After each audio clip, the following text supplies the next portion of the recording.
Hello friends, मेरा नाम है केशव और मैं आप सभी का बहुत बहुत स्वागत करता हूं अपने इस YouTube channel the accounting education पर। फ्रेंड्स, जिन्होंने भी यूपी पीसीएल अकाउंट क्लर्क का फॉर्म भरा हुआ है और प्रिपरेशन कर रहे हैं, तो आपके लिए ये 25 एमसीक्यूज़ बहुत इंपॉर्टेंट हैं। इन्हें आप ध्यान से पढ़िएगा और समझिएगा।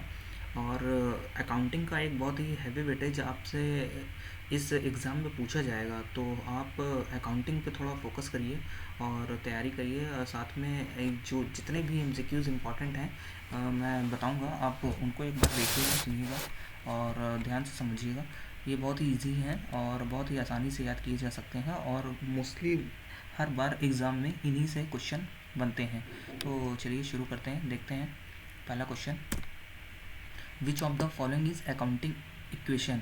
दोस्तों, ये अकाउंटिंग इक्वेशन हर बार यूपी पीसीएल के एग्ज़ाम जो जितने भी हुए हैं उनमें अकाउंटिंग इक्वेशन से एक क्वेश्चन ज़रूर बनता है। तो इसका जो करेक्ट आंसर है, आप जानते होंगे अकाउंटिंग इक्वेशन जो होती है हमारी, वो capital plus liabilities equal to assets या assets equal to liabilities plus capital. तो ये ऑप्शन हमें देखने को इसमें जहाँ पे भी मिलता है, तो जैसा कि इसमें यहाँ पे asset equal to liabilities plus capital नहीं दिया हुआ है। ऑप्शन सी जो हम देख रहे हैं, इसमें यहाँ प्लस का निशान नहीं दिया हुआ, तो कैपिटल इक्वल टू हम कह सकते हैं कि एसेट्स माइनस लाइबिलिटीज़। अगर हम एसेट्स में से लाइबिलिटीज़ को घटा देंगे तो हमारी कैपिटल निकल आएगी, तो इसलिए ऑप्शन बी सही हो जाएगा। चलिए दूसरा क्वेश्चन देखते हैं। Accounting is concern with monetary transaction, non monetary. देखिए, अकाउंटिंग जो होती है उसमें हम सिर्फ मनी को ही कंसीडर करते हैं। जितने भी टर्म्स हमारे, जितने भी अकाउंटिंग में एक जो हमारी ट्रांजेक्शन्स हैं, ट्रांजेक्शन्स को हम रिकॉर्ड करते हैं सिर्फ जो जो जो ट्रांजेक्शन मनी में होते हैं। इसलिए इसका राइट आंसर हो जाएगा मॉनेटरी ट्रांजेक्शन। ठीक है दोस्तों, नॉन मॉनेटरी को कंसिडर नहीं किया जाता है और इसमें नॉन मॉनेटरी सी में भी ऑप्शन है, इसलिए इसको भी कंसिडर नहीं करेंगे। ठीक है, थर्ड देख लेते हैं। While preparing the annual financial statement the balance of prepaid rent account should be treated as the balance. दोस्तों, ये क्वेश्चन भी इम्पॉर्टेंट है। ये इसको जनरली लोग रेंट अकाउंट समझ के जो जो थोड़ा सा ध्यान नहीं देते हैं वो उसको नॉमिनल कंसीडर कर लेते हैं और नॉमिनल में एक्सपेंस के रूप में नॉमिनल अकाउंट टिक कर देते हैं। तो दोस्तों, ये आंसर आपको थोड़ा सा ध्यान रखना होगा कि प्रीपेड रेंट दिया हुआ है, तो प्रीपेड रेंट जो हमारा है ये पर्सनल अकाउंट होता है। ठीक है, पर्सनल अकाउंट होता है ये। प्रीपेड रेंट है, आउटस्टैंडिंग है, ये इस तरह के जो अकाउंट होते हैं ये हमारे पर्सनल अकाउंट होते हैं। ठीक है, नेक्स्ट क्वेश्चन देख लेते हैं। Sales are equal to, sales का जो ये है हमारा, ये भी बहुत इंपॉर्टेंट क्वेश्चन है।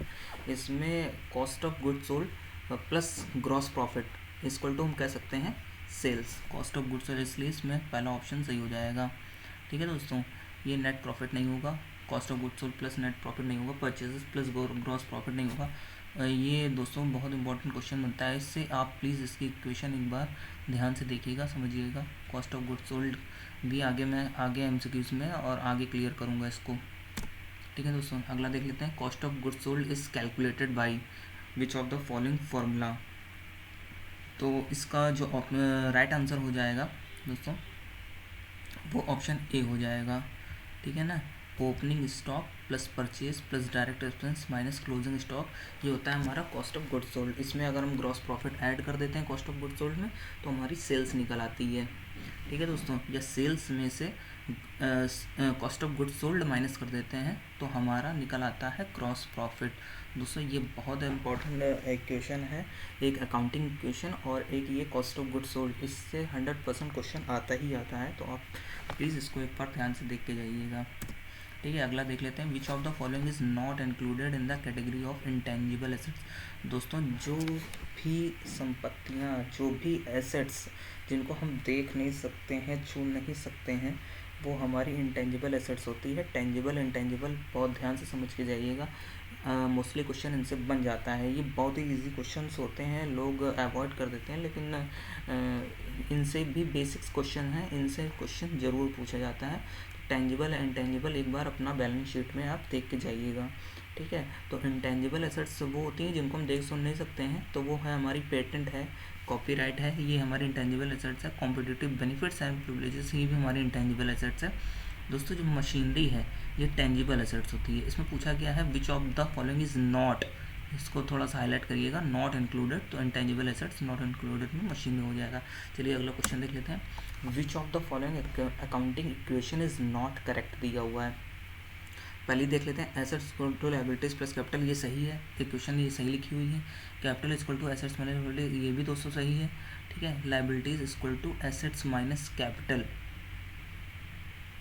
तो ये देख लेते हैं, liabilities equal to assets minus capital, इसको आप यहाँ से भी बना सकते हो। पहली इक्वेशन जैसे हमारी सही लिखी हुई है, तो एसेट्स में से कैपिटल लेस कर देंगे तो लायबिलिटीज़ आ जाएगी, तो ये भी इसी ऑप्शन भी हमारा सही दिया हुआ है, liabilities equal to assets plus capital, ये दोस्तों गलत लिखा हुआ है, ठीक है। इसलिए राइट आंसर ये हो जाएगा, ये liabilities plus capital equal to assets होता है, assets plus capital equal to liabilities नहीं होता है।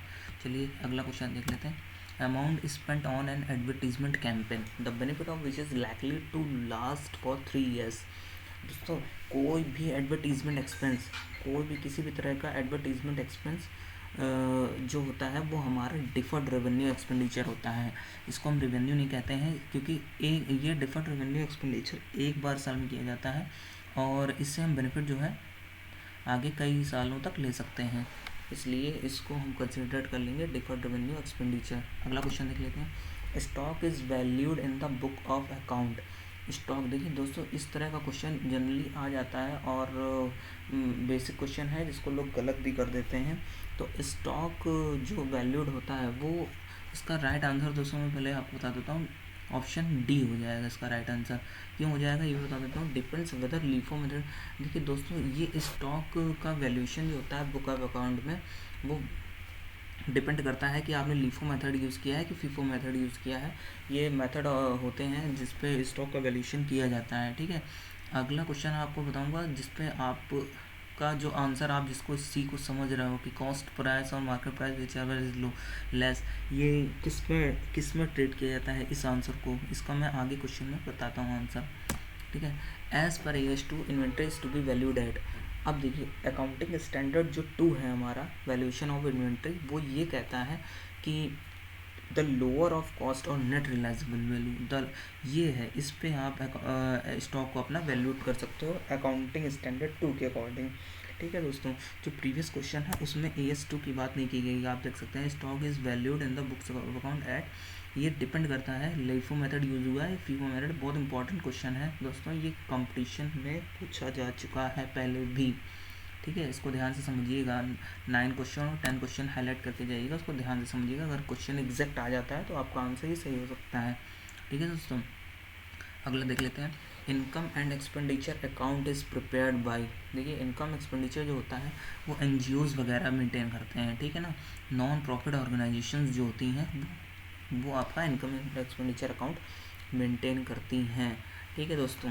पार्टनरशिप फर्म नहीं बनाती हैं, कंपनीज़ वगैरह ये नहीं बनाती हैं, ये अपना नॉर्मल जो ट्रेडिंग PL है, ट्रेडिंग अकाउंट है, PL है, बैलेंस शीट्स वगैरह हैं, तो वो बनाती हैं। जो NGOs नॉन प्रॉफिट ऑर्गेनाइजेशंस होती हैं वो हमारा ये इनकम एंड एक्सपेंडिचर अकाउंट बनाती हैं। चलिए अगला देख लेते हैं question. The long term assets that have no physical existence but are rights that have value is known as, answer हो जाएगा इंटेंजिबल एसेट्स। कैसे हो जाएगा देखिए बताता हूँ, टिक कर लीजिए। लॉन्ग टर्म एसेट्स की बात हो रही है। लॉन्ग टर्म एसेट्स जैसे गुडविल की अगर हम बात करें तो गुडविल की कोई फिजिकल एग्जिस्टेंस नहीं होती है, वो कहीं कोई सामान नहीं है, कोई देखने वाली वस्तु नहीं है, लेकिन वो इंटेंजिबल एसेट्स हैं, ठीक है। तो जो हमारी इंटेंजिबल एसेट्स होती हैं जैसे रॉयल्टी हो गई, पेटेंट्स हो गया, कॉपीराइट हो गया, गुडविल हो गया, ठीक है, तो इनकी वैल्यू तो होती है, एग्जिस्ट करती है, लेकिन फिजिकल एग्जिस्टेंस नहीं होती। तो long term assets that have no physical existence but are rights that have value is known as, ये इंटेंजिबल एसेट्स हो जाएगा हमारा, ठीक है दोस्तों।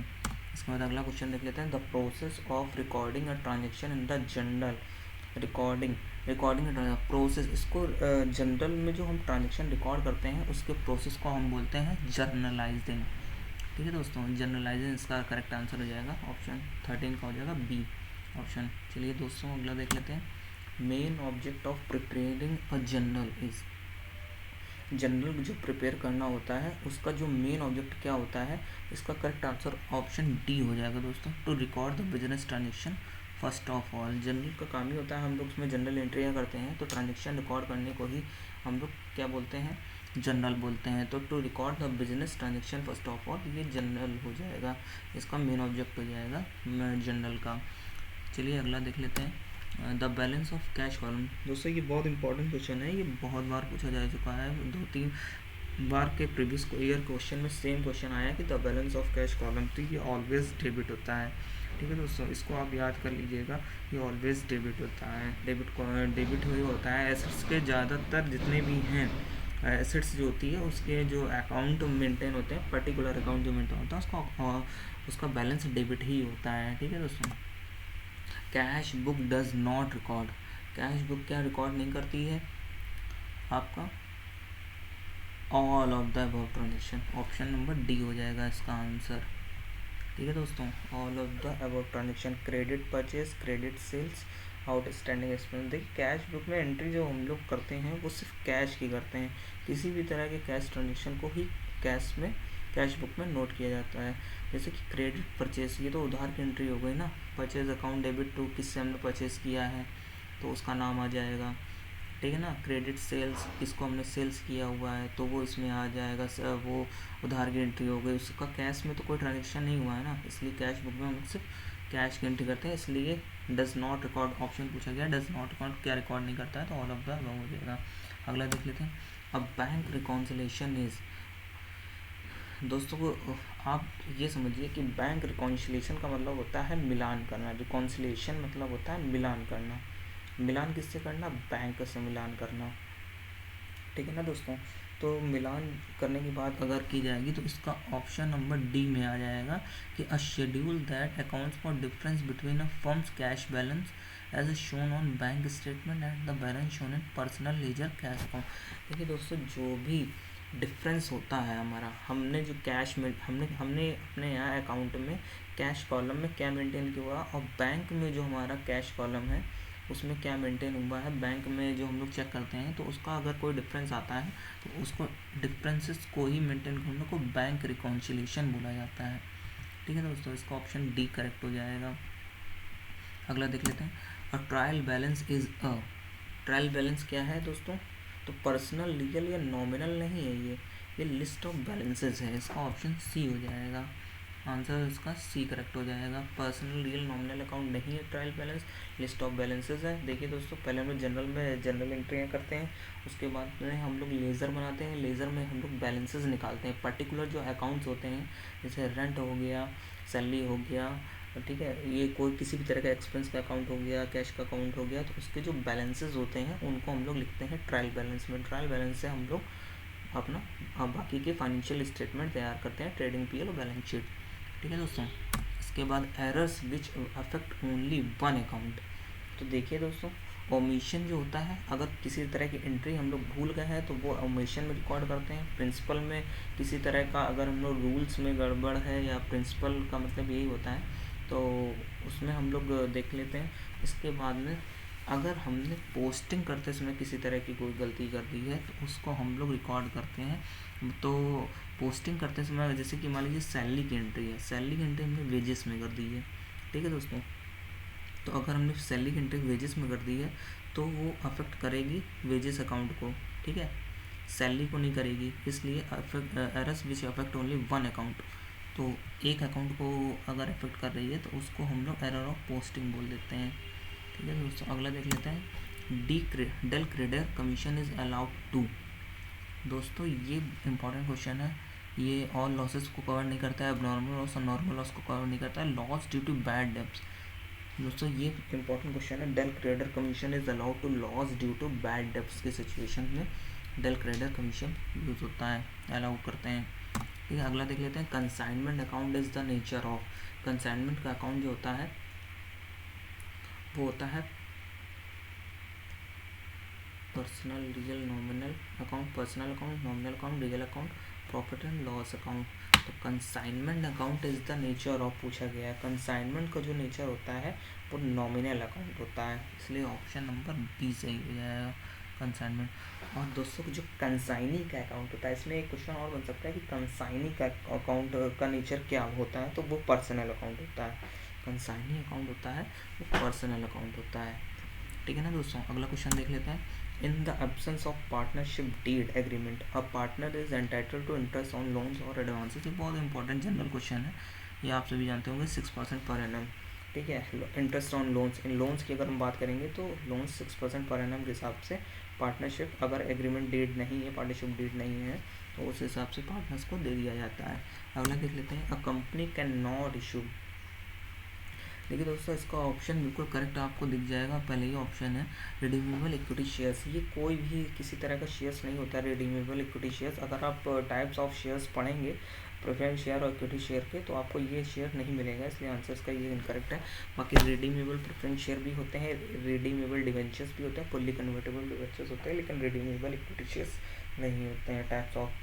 तो कंपनी कैन नॉट इशू, तो company redeemable equity shares issue नहीं कर सकती है। अगला क्वेश्चन देख लेते हैं। If a trial balance totals do not agree the difference must be entered in, तो दोस्तों सस्पेंस अकाउंट इसका आंसर हो जाएगा। अगर ट्रायल बैलेंस का टोटल एग्री, अगर टोटल बैलेंस नहीं मिल रहा है तो उसके डिफरेंस को हम लोग सस्पेंस अकाउंट में डाल के ट्रायल बैलेंस को मिला लेते हैं, तो इसका आंसर हो जाएगा option number D, suspense account. ठीक है ना दोस्तों, सस्पेंस अकाउंट को टिक कर लीजिए। इसके बाद में अगला देख लेते हैं, आखिरी क्वेश्चन है। If we take goods for own use, दोस्तों ये बहुत कॉमन क्वेश्चन है, ये भी कई बार क्वेश्चन पूछा गया हुआ है। इसकी एंट्री आप सभी जानते होंगे, आप लोग को पता होगा, और आप लोगों ने बेसिक्स फर्स्ट ईयर इंटर में ये क्वेश्चन बहुत इंपॉर्टेंट हो जाता था। अभी भी कंपटीशन के हिसाब से भी ये बहुत इंपॉर्टेंट क्वेश्चन है। तो इसका आंसर जो राइट हो जाएगा drawings account debit to purchase account. दोस्तों ये बहुत ही कॉमन क्वेश्चन है, बहुत ही इंपॉर्टेंट क्वेश्चन भी है। तो इसका पहला आंसर हो जाएगा drawings account debit to purchase account. Drawings को डेबिट करते हैं और परचेज अकाउंट को क्रेडिट करते हैं गुड्स। हमारा अगर ये सेशन आपको पसंद आया तो प्लीज़ वीडियो को लाइक करिएगा, सब्सक्राइब कर दीजिएगा हमारे चैनल को। और अगर अकाउंटिंग की इस MCQs की PDF आपको चाहिए हो तो आप टेलीग्राम में हमारे द अकाउंटिंग एजुकेशन नाम से चैनल पे आप इसकी PDF डाउनलोड कर सकते हैं और क्वेश्चन को एक बार फिर से रिवाइज कर सकते हैं। ठीक है दोस्तों, ओके, थैंक यू।